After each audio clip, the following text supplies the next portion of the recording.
atravessa o mar da Galileia em busca de uma alma perdida. Percebeu? Se você não percebeu, perceba depois em casa. Porque eu fiz assim uma leitura muito dinâmica, rápida e com a dificuldade por ser essa Bíblia especial e a letrinha pequenininha. Pequenininha para mim, evidentemente. Mas eu penso que você deve ter percebido o versículo 33 que eu li, do capítulo 4, que Jesus está ministrando a palavra. Ele está expondo a palavra. E de repente ele chama os discípulos assim: vamos passar para o outro lado. Então, aos nossos olhos, ou aos olhos de quem está lendo a palavra de Deus de maneira despercebida, a gente pensa que são duas situações diferentes, que são dois contextos diferentes, mas não é. É o mesmo contexto, é a mesma realidade. Assim a igreja, meus irmãos, ela ensina, ela prega, ela vive a palavra.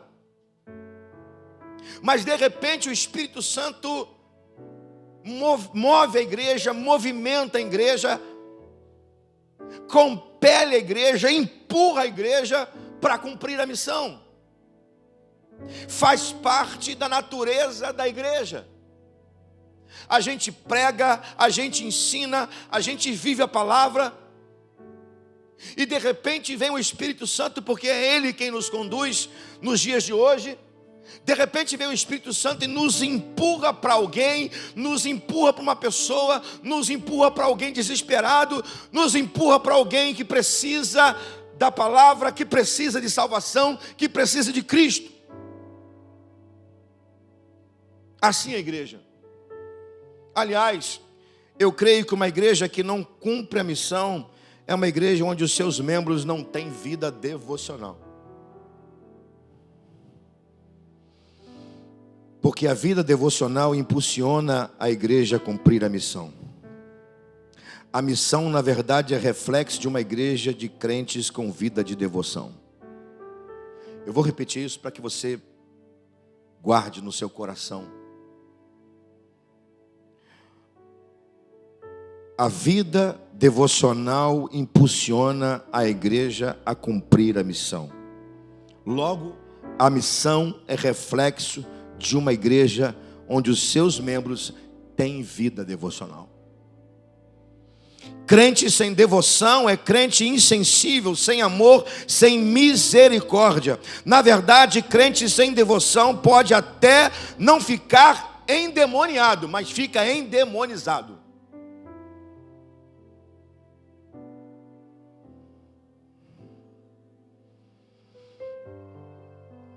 E quando eu falo endemonizado, eu estou falando de atitudes, comportamento, palavras contrárias ao caráter de Cristo, que atrapalha a igreja a cumprir a missão. O crente pode até não ficar possesso, e não é discussão para agora isso. Mas tem muito crente que é usado por Satanás, através de comportamento, de atitude, de palavras, que atrapalha a igreja de cumprir a missão. Eu espero que nesta manhã eu esteja falando a uma igreja cheia da palavra e cheia do Espírito Santo. Porque uma igreja cheia da palavra e uma igreja cheia do Espírito Santo vai cumprir a missão. Entendendo então que isso aconteceu com Jesus, eu quero dividir com você características da igreja, da palavra e da missão. Aí você vai ter um pouquinho de paciência. Eu vou tentar também ser objetivo, porque eu sei que nós vamos cear. Mas nós vamos analisar aqui as características de uma igreja da palavra e igreja da missão. Primeira característica de uma igreja da palavra e uma igreja da missão é que a igreja da palavra e da missão é uma igreja ligada, despertada, pronta para deslocar-se no mundo espiritual e cumprir a missão, ou para cumprir a missão. Vou repetir. A igreja da palavra e da missão é uma igreja ligada, despertada, pronta para deslocar-se no mundo espiritual e cumprir a missão, ou para pregar, ou para ir fazendo a missão. Eu creio que você conhece o texto, eu não vou ler, para a gente ganhar tempo. Versículos 35 a 41. é quando Jesus chama para os discípulos e diz: passaremos para o outro lado. E de repente acontece uma tempestade no meio do mar da Galileia, e Jesus está na ponta do barco dormindo.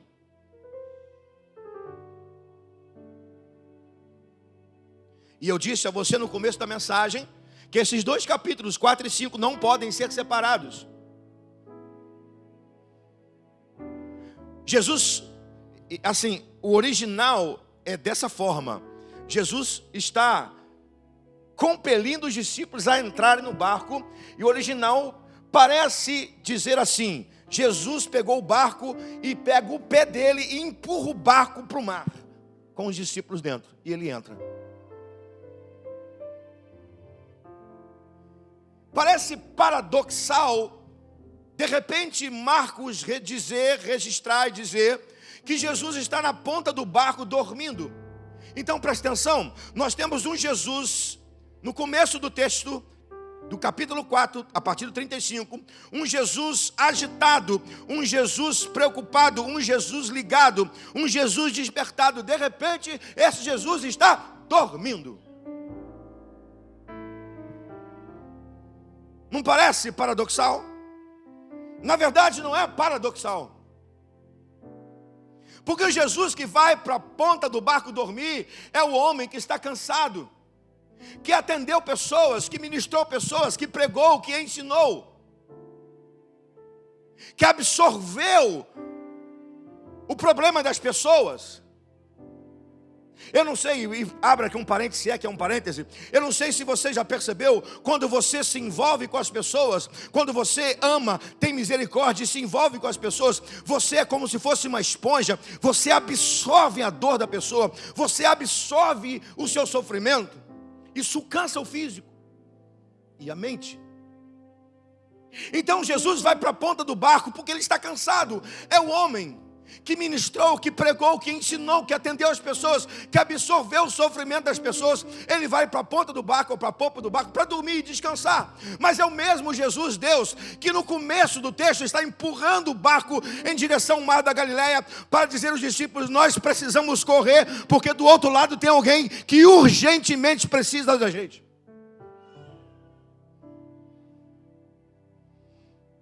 Mas afinal de contas, o que isso tem a nos ensinar? Assim somos nós. Nós temos o nosso tempo de descanso. Você tem a sua cama, graças ao Senhor. Tem os seus lençóis, graças ao Senhor. A sua coberta no momento de frio, graças ao Senhor. O seu ventilador no momento de inverno, graças ao Senhor. Você tem o seu travesseiro.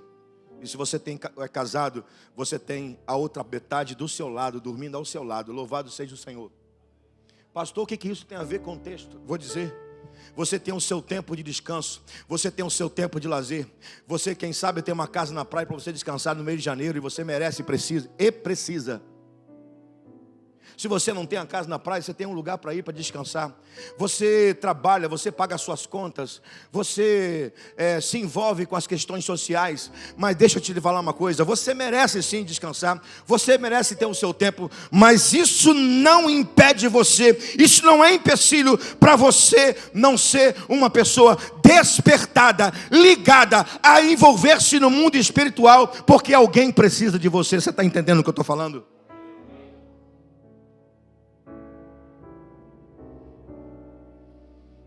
É imediato.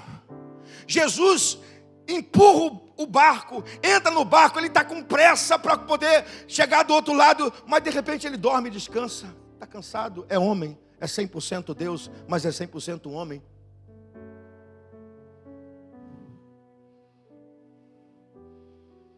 E aqui no meio da tempestade, para fechar esse ponto,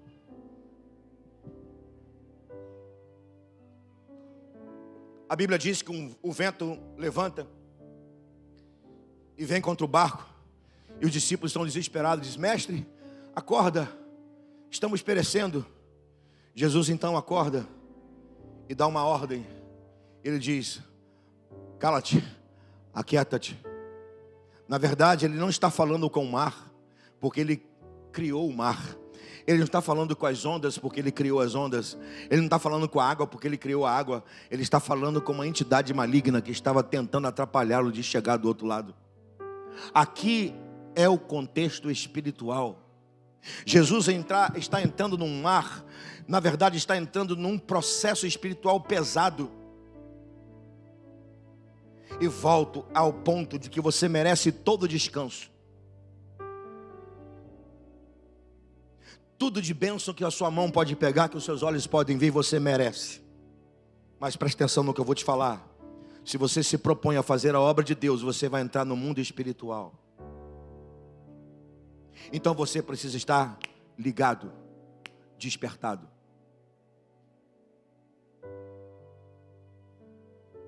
Pastor, mas quando o cansaço bater? Pastor, mas quando o desespero bater? Pastor, mas quando as ondas estiverem bravias na minha direção, o que eu faço? Jesus, chama Ele. Ele acalma toda a tempestade. Mas você não pode, irmão, deixar de entrar na guerra, na batalha espiritual, porque tem alguém precisando de você do outro lado. Segunda característica de uma igreja, a igreja da palavra e da missão. A igreja da palavra e da missão é uma igreja cheia da graça que atrai os desesperados. O capítulo 5 começa com a expressão: e chegaram à outra margem do mar. Essa outra margem é a terra dos Gerazenos, ou Gadarenos.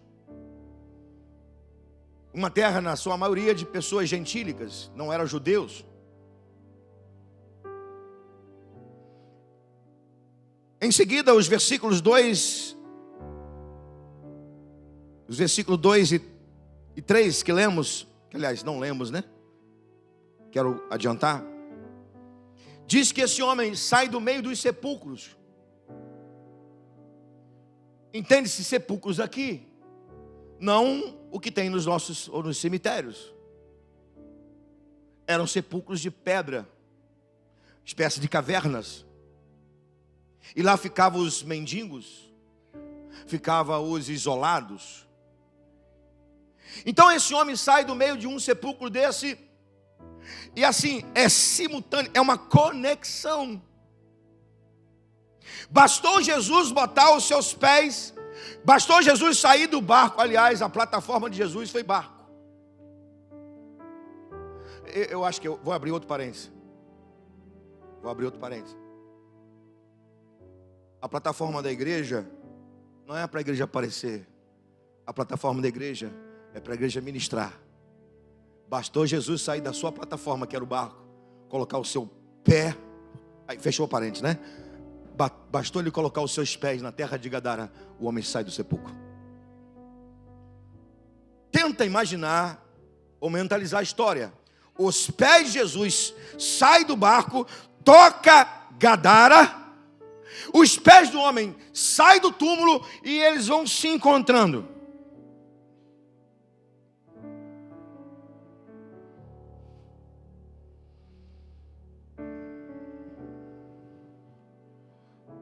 O que esse homem está fazendo com isso? Por que disso? Por que esse homem está saindo dos sepulcros? E você vai ver que ele é acorrentado, que ele está cheio de grilhões. E ele era um homem forte. Não por si, mas porque tinha uma legião, aproximadamente 6.000 demônios sobre ele. Mas por que desse homem sair dos sepulcros, quando Jesus coloca os pés em Gadara? Sabe por quê? É porque existia em Jesus o poder da atração. E o poder dessa atração chama-se graça.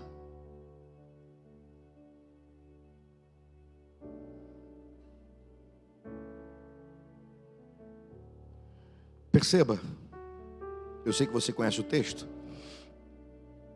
que quando esse homem sai, ele vai até Jesus. E tem hora, pelas palavras e pelo comportamento, era o homem. E tem hora que era os demônios que atuavam através dele. Perceba isso. Tem hora que era ele. Quando ele fala assim, quando ele se prostra e adora, é ele. Mas quando a voz dele, usada pelos demônios, dizem: filho de Davi, conjuro-te contra nós. Eram os demônios. Estava tendo ali uma guerra interna muito grande desse homem para ser liberto. Ele sabia que era a sua oportunidade. Por quê? Porque estava diante dos seus olhos a graça em pessoa. Meu irmão, quando você está cheio da graça, quando você está cheio da palavra, quando você está cheio do Espírito Santo, você se torna como Jesus. Como assim, pastor? Você se torna como Ele. Ou seja, você se torna elemento de atração do reino. Elemento de atração do reino, sim. Alguém vai dar passos da morte, passos da escravidão do pecado, passos do desespero e vão em sua direção. Por quê? Porque sabe que tem algo diferente em você.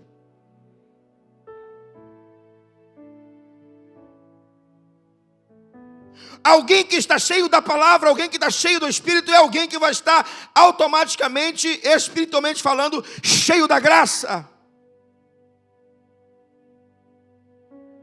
E a graça atrai. A graça atrai.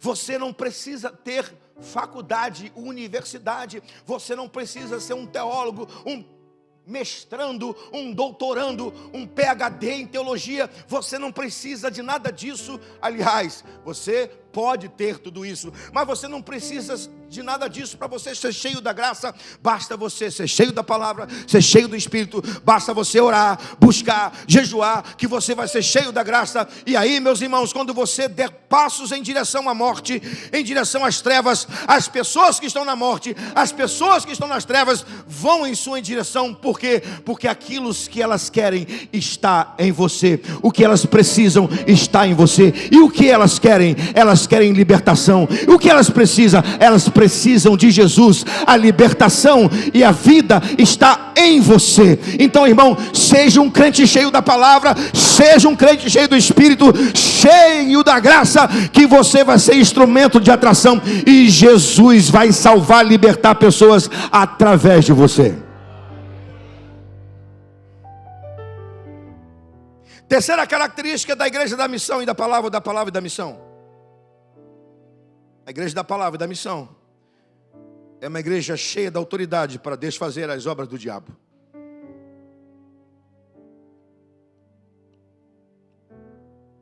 Versículo 7 e 14 do texto. Eu estou contando que você conhece o texto, não estou lendo. Mas eu preciso ler o versículo 7 do capítulo 5. Olha aí o versículo 7 do capítulo 5.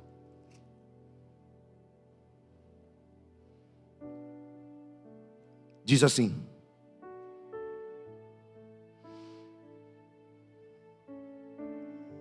vou ler a partir do 6. Quando de longe viu Jesus, correu, adorou, exclamando em alta voz: que tenho contigo, Jesus, filho de Davi, filho do Deus Altíssimo? Conjuro-te por Deus que não me atormentes. 8. Porque Jesus disse: espírito imundo, sai desse homem. É a partir do versículo 7 que a obra do diabo começa a ser desfeita por Jesus. O primeiro processo é a libertação. A libertação de uma legião de demônios. E como disse, uma legião de demônios é aproximadamente 6.000 demônios. Repare que os demônios se submetem a Jesus. E eles pedem a Jesus, e Jesus libera, para que eles saiam do homem e vai para a manada de porcos. Interessante,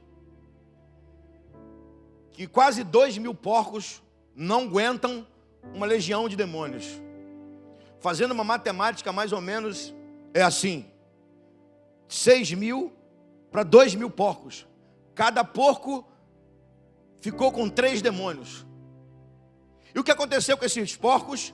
Não aguentaram. Em pouco tempo, eles precipitaram no mar e morreram. E a pergunta é: por que que esse homem não morreu, tendo ele uma legião de 6.000 demônios? Pensou? Um porco não aguentou 3 demônios. Um homem teve que suportar 6.000 demônios. Os porcos morreram. Por que esse homem não morreu? Por quê? A resposta é simples e é profunda ao mesmo tempo. Porque Jesus tinha uma obra para fazer na sua vida. E por isso que ele estava ali, para desfazer as obras do diabo. Eu vou repetir para que você possa entender. Por que esse homem não morreu? Porque Jesus tinha uma obra para fazer na sua vida. E por isso Jesus precisava desfazer as obras do diabo. As obras do diabo estavam aprisionando esse homem, fazendo dele um morador de sepulcros,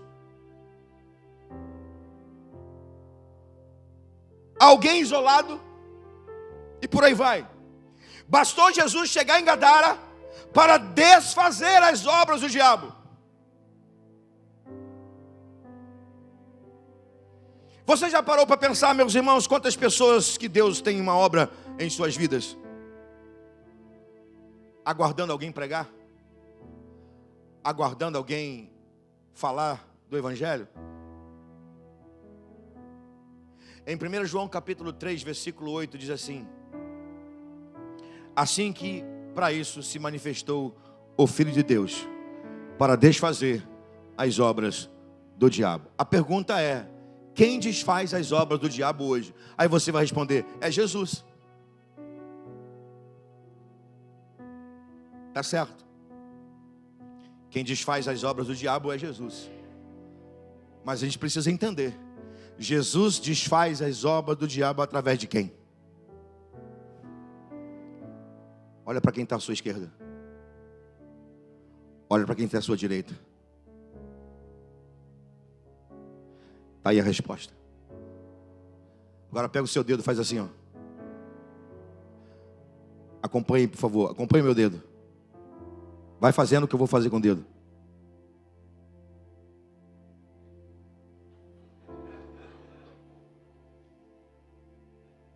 Quem desfaz as obras do diabo? Quem está ao seu lado? Você. Mas como vamos desfazer as obras do diabo se não estamos cheios da palavra, se não estamos cheios do Espírito?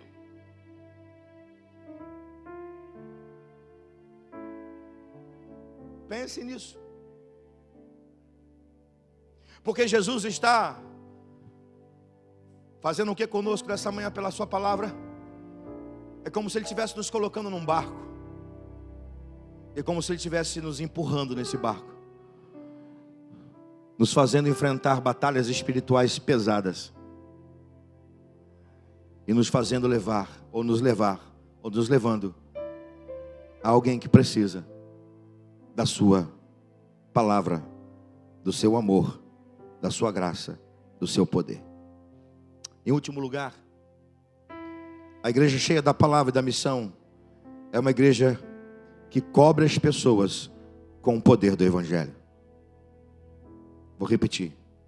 A igreja cheia da palavra e da missão é uma igreja que cobre as pessoas com o poder, e eu diria ainda, com o poder transformador do Evangelho. Esses versículos eu vou ler com você. 15 a 20, sua Bíblia, por favor. 5, 15 a 20.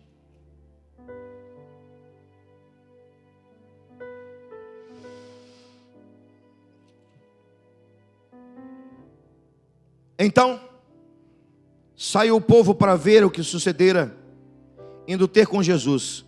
Vieram e viram o endemoniado, o que tivera legião, assentado, vestido em perfeito juízo, e temeram. Versículo 16. E os que haviam presenciado os fatos contaram-lhe o que acontecera ao endemoniado acerca dos porcos, e entraram a rogar-lhe que saísse da terra deles. Ao entrar Jesus no barco, suplicou-lhe o que fora endemoniada. endemoniado, o verbo está no passado, o que fora endemoniado, que o deixasse estar com ele. Jesus, porém, não lhe permitiu, mas ordenou-lhe: vai para a sua casa, para os teus, anuncie-lhe tudo o que o Senhor fez, e como teve compaixão ou misericórdia de ti. Então, ele se foi e começou a proclamar em Decápolis tudo que Jesus lhe fizera, e todos se admiraram. Louvado seja o Senhor. O homem agora está vestido de roupas novas. E mais do que isso, ele está coberto pelo Evangelho. Pastor, mas o texto não fala isso. Não existe a palavra Evangelho no texto. Repita comigo para ser didático. Diga assim: não tem a palavra Evangelho. Fala mais forte, irmão. Diga: não tem a palavra Evangelho, mas tem o Evangelho em pessoa. Aleluia.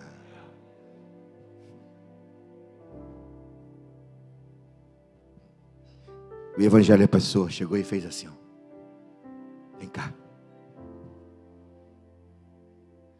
Há quanto tempo você não recebe um abraço?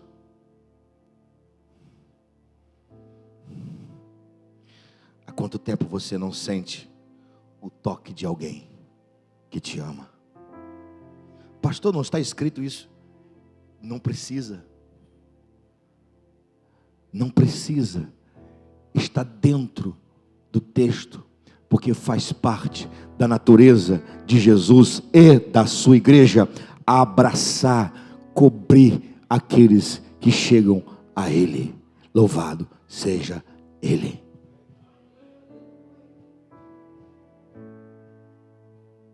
O que o Evangelho faz quando ele cobre as pessoas? O Evangelho liberta. O texto diz: o que fora endemoniado. Então o Evangelho liberta. O Evangelho traz uma nova perspectiva de vida. O texto diz que ele está assentado em perfeito juízo. É uma nova perspectiva de vida.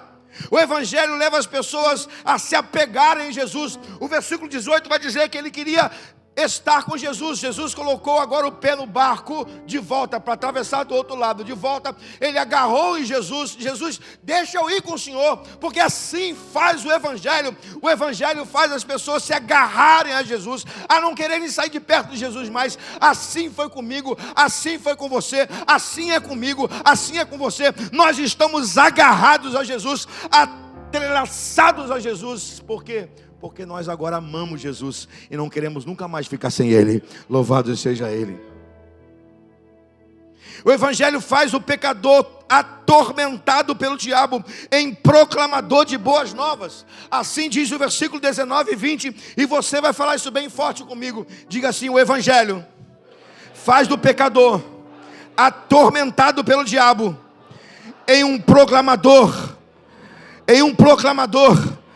de boas novas. Está escrito isso aqui no texto, meu irmão. O Evangelho transformou esse homem em proclamador de boas novas. Olha só que coisa interessante. Jesus diz sim para os demônios e diz não para o homem. Olha isso. Os demônios disseram: Jesus, nos permita ir para a manada de porcos. Jesus disse o quê? Sim ou não? De novo, irmãos, comigo aqui. Eu sei que você conhece o texto.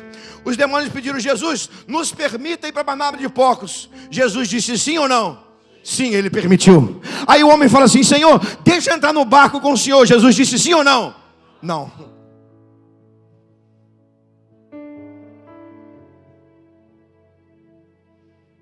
Porque Jesus disse não? Sabe por que Jesus disse não? Porque esse homem que é abraçado pelo Evangelho em pessoa, agora precisava voltar para casa e abraçar as pessoas que ele amavam, porque o Evangelho lhe foi abraçado. Aleluia! Vá para sua casa, abraça a sua família e conta como você foi abraçado pelo Evangelho.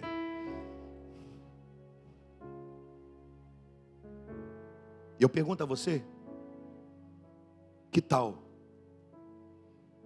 você pensar nisso. E a pergunta é: quantas pessoas você já abraçou pelo Evangelho de Jesus e trouxe para Ele? Para você pensar. Assim, para facilitar para você e para mim, que não é só para você, é para mim. Pelo menos,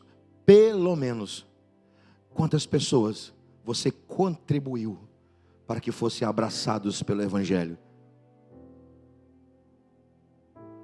Quantas? Eu termino essa palavra, essa reflexão sobre a igreja da palavra e da missão, dizendo uma coisa que você precisa entender didaticamente, e você precisa entender como discípulo de Jesus, já que estamos no mês de missões.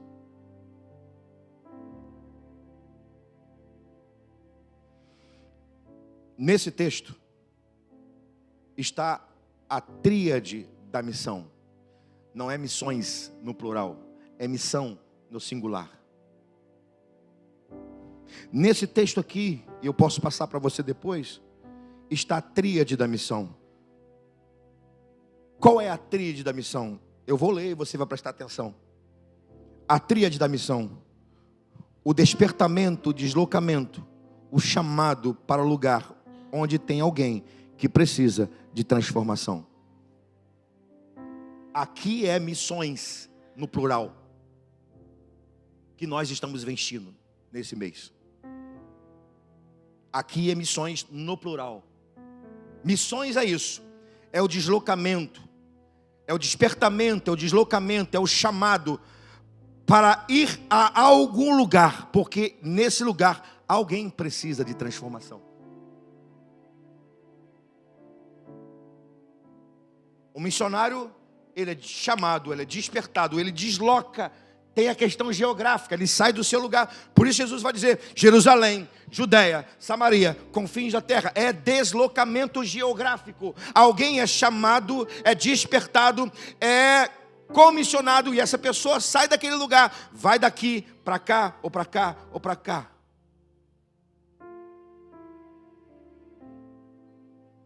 Tríade da missão, segundo, faz parte da tríade da missão: a pregação do Evangelho, as boas novas de salvação, que liberta o homem das amarras do inferno e transforma o pecador em filho de Deus por Jesus Cristo. Evangelho, pregar o Evangelho, boas novas de salvação. Terceiro, tríade da missão: discipulado, processo que Cristo é gerado no novo crente ou na nova criatura, processo que leva o novo discípulo a ter anseio pela presença de Jesus, crescimento espiritual, maturidade espiritual, preparando o novo discípulo para fazer a obra também.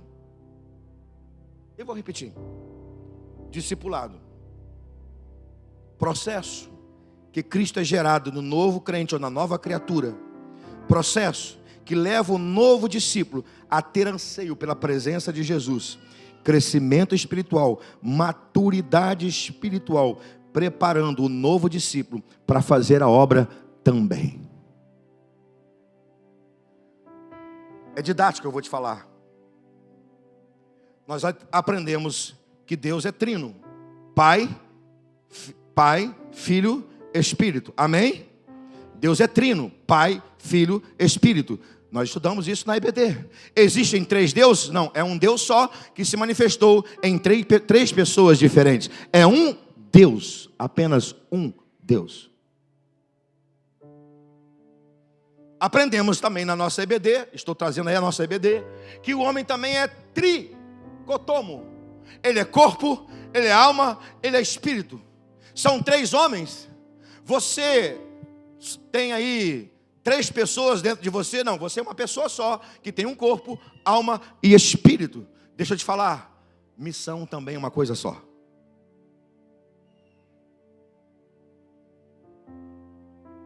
Nós é que dividimos. Missão no singular é chamado, é pregação, é discipulado. Se você não discipulou ninguém, a missão não está completa.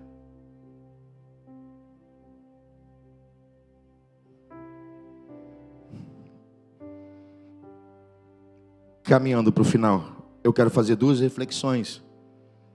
Depois desse momento didático. E em cima dessas 2 reflexões eu termino. Primeira reflexão, para concluir. Por que será que a missão que Cristo nos deu e nos ordenou para que fizéssemos, não nos move como igreja como deveríamos? Você aprendeu basicamente o que é missão, que é uma tríade, que não se separa.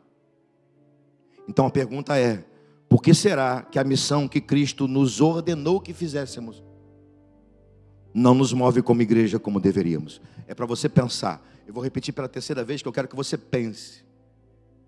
Eu sei que a sua mente já está cansada, está se aproximando a hora do almoço, e nós vamos cear.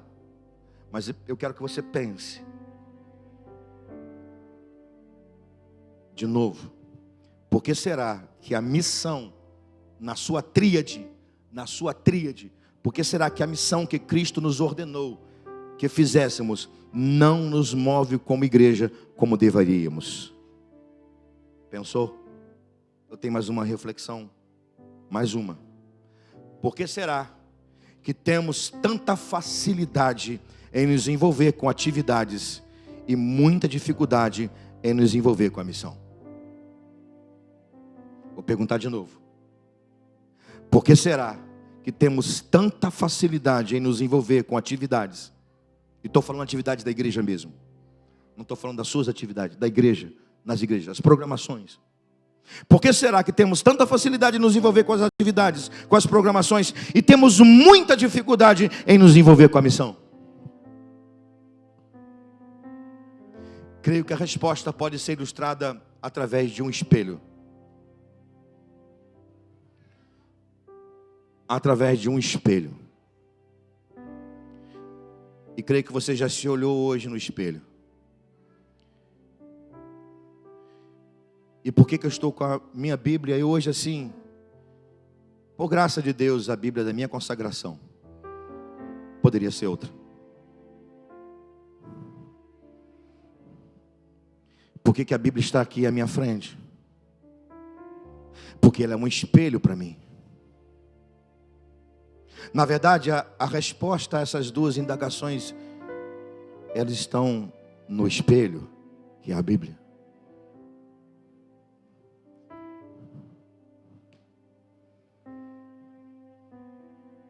Ela revela o plano de Deus. Ela revela o que Deus quer para a minha vida.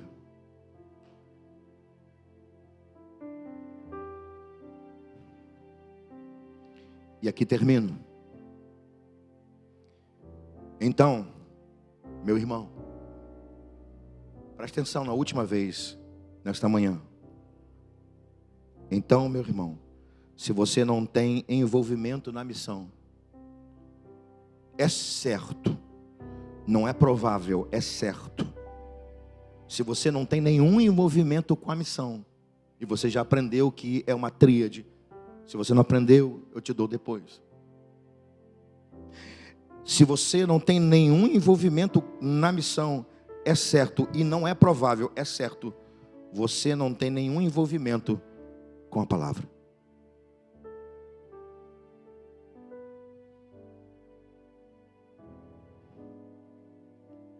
Você não olha para o espelho.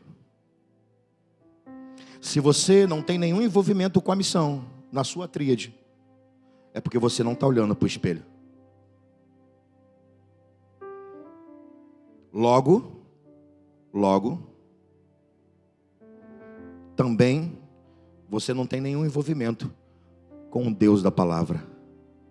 Porque o Deus da palavra está sempre em missão. Posso repetir para você?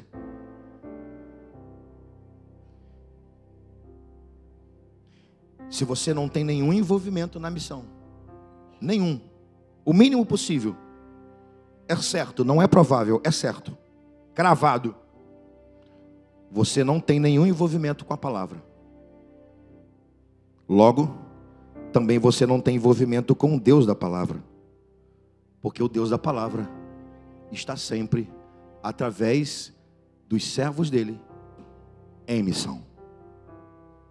Por isso que Deus nos quer uma igreja cheia da palavra e uma igreja envolvida na missão. Que Deus te abençoe nessa manhã. Amém? Fica com medo de falar amém, não? Fala amém. Amém. Talvez alguém ficou com medo de falar amém, né? Então, sabe o que você faz? Da próxima vez, você não vai ficar com medo de falar amém. Sabe o que você faz? Hoje ainda, ou talvez amanhã de manhã, faz que nem Ezequiel, começa a comer o livro. Você vai perceber que no começo é doce, mas quando bate no estômago é amargo. Por quê? Porque a palavra de Deus, ela é sempre doce na boca, mas ela é amarga nas entranhas, porque nas entranhas é que revela quem somos e quem é o homem pecador, que precisa se alimentar da palavra. Deus te abençoe, Deus te encha da sua palavra, Deus te encha do seu espírito, Deus te encha de unção, e Deus te faça mover no mundo espiritual para você se envolver na missão. Porque se você não se envolver na missão, significa dizer que você não está se envolvendo com Deus da missão. Fique em pé.